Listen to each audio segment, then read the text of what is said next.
Hello, I'm Professor Matthew Rotella, and in this tutorial I'm going to be going over three-point lighting in Maya. I'm going to be rendering in Arnold, so I'm going to be lighting this using Arnold area lights, and uh, yeah, let's get into it. Just a little bit more about my setup here. As you can see, I got a couple cameras here that are just slightly aligned to have different framings on the face. But I got this head here that I'm going to light and render, and just a simple like cyclorama backdrop to render him against. And this isn't my head, I should clarify. And I got this.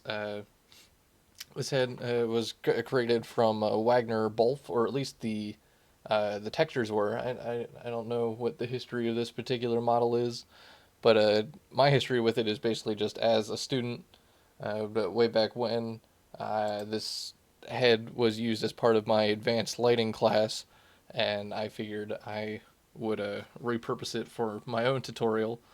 Uh, so, yeah, I got shader set up with displacement and all sorts of thing going on here, but basically, uh, the concept behind three-point lighting, which is just a good lighting setup to oftentimes to start with.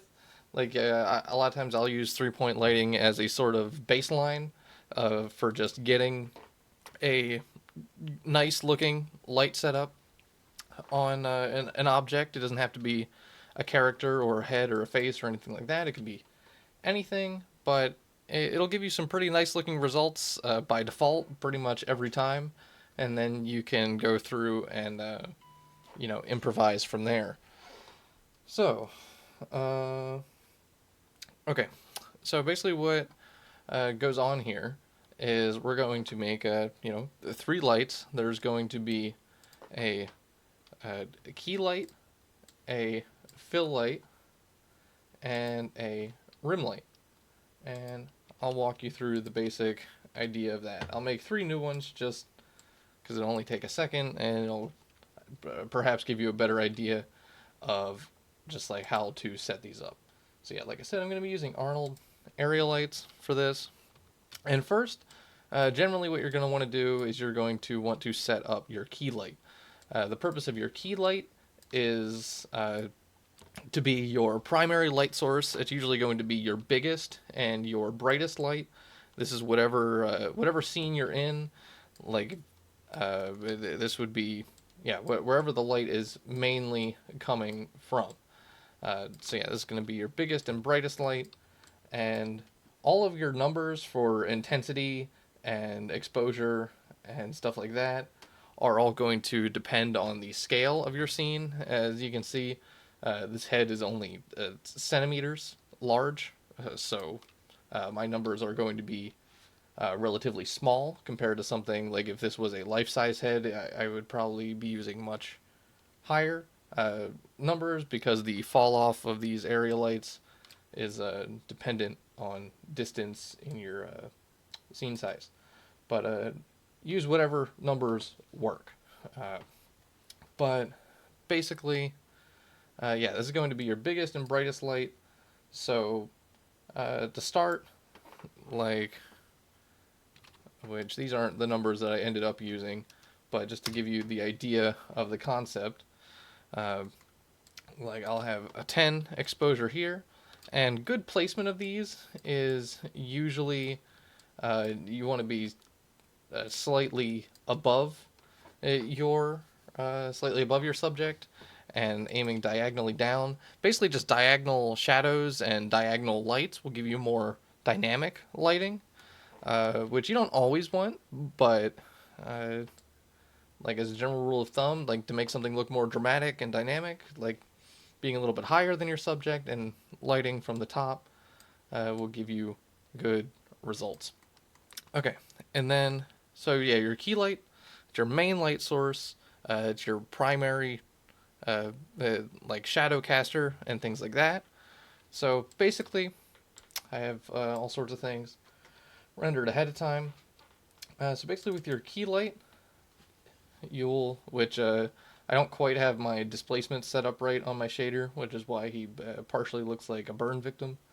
But uh, regardless, I figured it was good enough to start.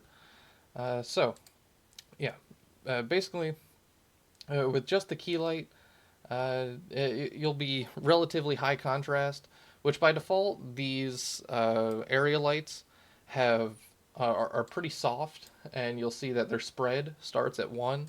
If you want something that's more focused, more contrasty, uh, then you can turn the spread down, which would give me a result that's more like this, and I'll get brighter highlights and darker shadows, compared to like something like this, which, yeah, let me get them. I'll get them side by side for you. Yeah, where it's like here it is before lowering the spread, and here it is after lowering the spread, and yeah, you can see like over here is darker in the background. The lighting will just get overall more intense and less diffused as you adjust the spread, and yeah, that's your key light in, your primary light source, and now the purpose of your fill light, which is, no, the purpose of your fill light, which I'll even just Control D, duplicate this light, bring it over, position it. The purpose of your fill light is to sort of make your shadows not quite so dramatic and to just illuminate more of your subject.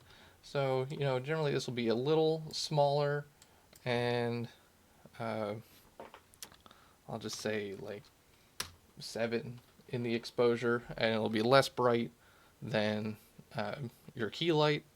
So it's basically just there to make your shadows less harsh, and that'll take us from which rendering with just my fill light looks like this, and you'll see that it's just like yeah, it's not as high contrast and dynamic as my key light.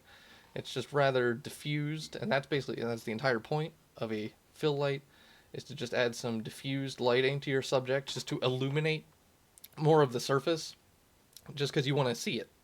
Uh, yeah, just to help you see more of whatever your subject is. That is the purpose of the fill light, and both the key and the fill together looks like this. So basically going from just my key light, which, this is the more focused one, but still going from just my key light to my key plus my fill, yeah, like I said, just diffuse, make those shadows not quite so dark and just illuminate more of the surface. And then lastly, that brings us to our final light, which is your rim light or your backlight, however you want to refer to it. And press that again. Got to remember to go back into my Control D. I'll duplicate this, and now my fill light. This is going to be your smallest and your dimmest light, but it's also going to be the most focused of your lights. So this might be one where you definitely want to reduce the spread, but I don't know, it's all up to you. It's all subjective, whatever ends up working. I'm just giving you the general positions here. And now this light will be generally lower than the other two, and basically the whole point of your rim light is to sort of set, to give yourself a little bit of contrast back here and set your subject apart from the surface that is your background. So yeah, basically now with all which I forgot to make this dimmer. I'll set it to I don't know, like 3 in the exposure. Like I said, these numbers aren't really important. I'm just changing them to show you the process, especially because, like I said, these it's all subjective, and it totally depends on what on what your scene setup is like. Your numbers will be wildly different depending on what your scene setup is. But basically, just my rim light looks like this. You can see it's not adding a whole lot of light to my subject, but like I said, the point is just to get a little bit of lighting on your contours and bring out some of the details that you wouldn't otherwise see, and just set your subject off of the background some. So basically, here's my key and my fill light, and then here is all three put together. Okie dokie. And yes, this is what I wanted. And there's all three put together. So yeah, here it is before the rim light and after, and you can just see how I get that little highlight right on the edge, and that's just to set it off from the background, really just define your subject, and again to bring out some details you wouldn't otherwise see, stuff that stop it from blending in quite so much. And yeah, this will just give you lighting that, you know, really shows the object, but still has some dynamic elements to it, and and uh, and like you can see all the different changes in the surface while having your object be very well illuminated all at the same time. So it gives you, uh, yeah, the lighting that really lights up your subject well while still maintaining some dynamic properties to it. And then, just in case you're curious, uh, like I said, I didn't end up. Yeah, so this is the setup that I had at the beginning. Uh, just in case you're curious of my exact numbers for whatever reason, yeah, like I have my key light here with an exposure of 8, then I have an exposure of 6 on my fill light, and then exposure of 4 on my rim light, and then I reduce the spread a little bit on my rim light or my backlight. And then just one other thing to maybe make note of is uh, is the if you are lighting something like a face, a lot of times what uh, people will try to achieve with 3-point lighting is this little area right here, the Rembrandt. Uh, it's referred to as the Rembrandt light triangle, and it's this triangle on the cheekbone. Uh, Basically, why you would want to achieve such a thing is that this triangle really helps set the depth of this side of the face, while still maintaining that this side is firmly in shadow while this side is firmly in light. And this photo, I don't know where it's from. I just yoinked it right off the Wikipedia page for the Rembrandt light triangle, and there's a Wikipedia page for 3-point lighting as well, if you care to have some sort of bouncing off point to start reading about the topics. And you can see that I kind of achieve it. Mine is not nearly so pronounced, which I can even bring up the where I don't quite have my light angled in such a way to get the triangle, but I'm sort of getting it. Mine's larger, basically, I guess. Um, right here on this cheekbone, which again it like helps highlight the curvature of the face while still having like a light side and a dark side, and that's part of why it's also part of why we would light our subject from this like diagonal to achieve those sorts of highlights, which again the principle behind the light triangle doesn't apply just to heads or people or faces. It really applies to anything where it just has like sort of a more complicated shape to its surface. Just that even if something like is on the darker side of things, getting a highlight onto one part of it to show how that surface curves can really help define a surface and set it apart.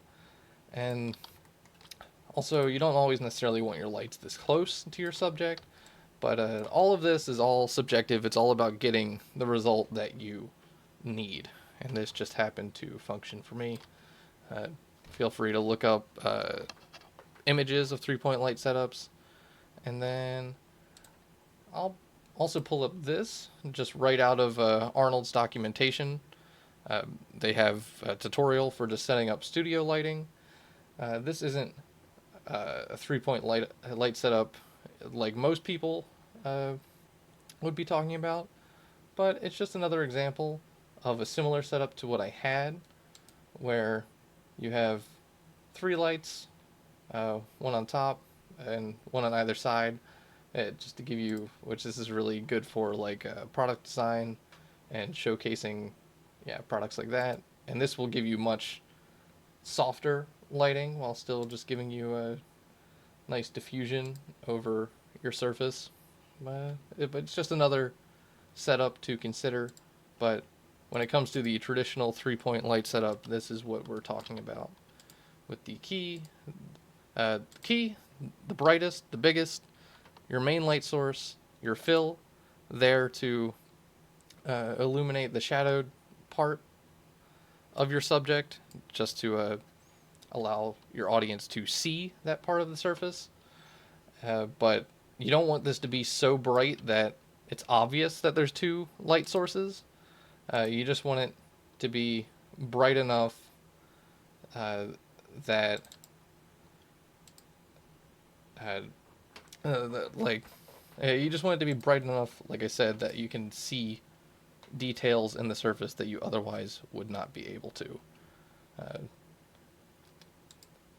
Because that's also part of 3-point lighting, is that you don't necessarily want it to be extraordinarily obvious that there's 3 lights. You want it to mainly, you want your light to still be generally very directional, but just, it's a trick to, or not necessarily a trick, but just a setup to have a light that is still focused and directional, but still gets your subject well illuminated.